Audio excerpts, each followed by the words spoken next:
75 পল্লী 2025-এর থিম বিনোদিনী।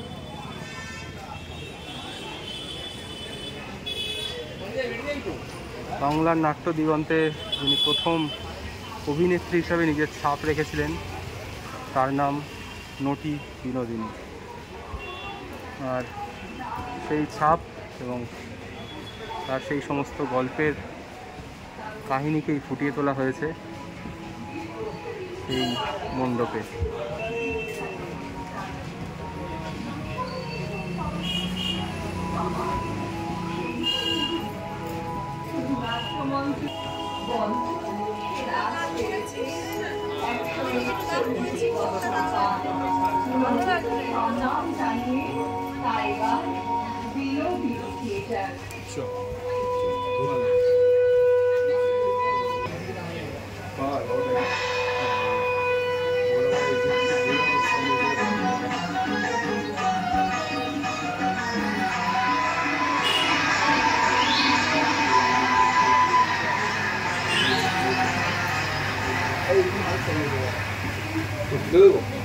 শুরু করে 18 সালে অবন নারী